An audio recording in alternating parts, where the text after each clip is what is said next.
அபேசிவம் உலகத்துக்கு ஒரு நன்மை சொல்ல வரா என்னான்னு கேட்பீங்க. ஆத்ம சித்தர் லட்சுமி அம்மா வந்து வசியம் பண்ணி புருஷன் பொண்டாட்டி ஒன்றா இருக்கணும்னு சொன்னாங்க. அந்த மாதிரி என்றைக்குமே இருக்கக்கூடாது.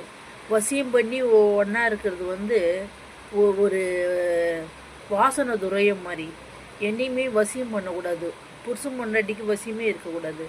புருஷன் பொண்டாட்டின்றது அந்யுன்யமாக வந்து ஒரு அன்பால் வர்றது தான். அது இறைவன் பாங்கு. அன்பு வந்து ரெண்டு பேரும் அன்பாக அந்யுன்யமாக இருக்கிறது தான் இறைவனோட எல்லையே. அதுதான் அந்த எல்லை வந்து அதுக்கு ஒரு கதையே இருக்குது.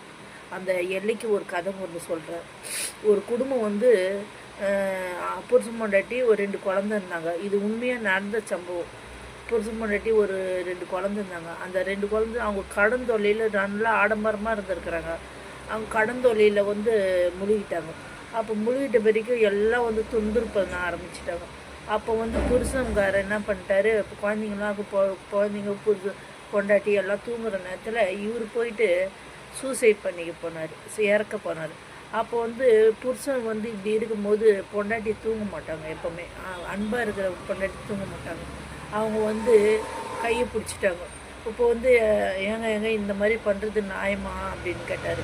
எனக்கு கடன் தொல்லை ரொம்ப இருக்குமா, நான் செத்தனம் போட இருக்குமான்னு. அப்போ வந்து சரி, உங்களுக்கு ஒரே கடன் தொல்லையிலான்னு நீங்கள் சாவுறீங்க. அப்போ வந்து நீங்கள் செத்துட்டிங்கன்னா எனக்கு 4 தொல்லை வருமே, பரவாயில்லையா உங்களுக்கு, என்னை காப்பாற்றுறேன்னு நீங்கள் சொன்னீங்களே அப்படின்னு. உனக்கு என்னம்மா 4 தொல்லை வரும்? அப்போ நான் சொல்கிறேன் என்ன 4 தொல்லைன்னு. ஒன்று வந்து நீங்கள் விட்டுட்டு போனாலும் அந்த கடன் தொல்லை உலகி போகிறதில்ல, என் தலையில் தான் விடியும்.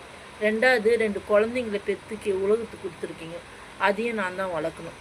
அதே 3வது வந்து நான் இளமை பொண்ணு. அதுக்கு வந்து எல்லாரும் வந்து உலகத்தில் எவ்வளோ பேர் அசுத்தமானவங்களாம் இருக்கிறாங்க. அவங்களாம் வந்து என்ன கேட்பாங்க, மண்ணு துன்ற உடம்பு தானே, மனுஷன் துண்ணா என்னான்னு கேட்பாங்க. அதுக்கப்புறமேட்டு நான் வந்து போராடி வாழ்க்கையில் 2 குழந்தைங்கள காப்பாற்றணும். இவ்வளோ எனக்கு வந்து 4 தொல்லையை விட்டுட்டு போகிறீங்க உலகத்தில். நீங்கள் வந்து கடன் தொல்லைக்கு மட்டும் நீங்கள் இறந்துட்டீங்க. அப்போ நான் என்ன பண்ணுவேன் அப்படின்னு கேட்குறோம். ஐயோ, இதை நான் யோசிக்கலையம்மா, உன்னை நெருகதியாக விட்டு போனேன், உன்னை நானே காப்பாற்றணும்னு நினச்சினேன், நெருகதியாக விட்டு போகிறேன்னு. அப்புறமேட்டு 2 பேரும் அந்நியமாக வந்து உக்காந்துன்னு 2 பேர் சிந்திக்கிறாங்க. அவங்க இருந்த வீடு லீஸுக்கு இருந்துக்கிறாங்க. அந்த லீஸுக்கு இருந்ததை பிரிச்சுட்டாங்க லீஸுக்கு.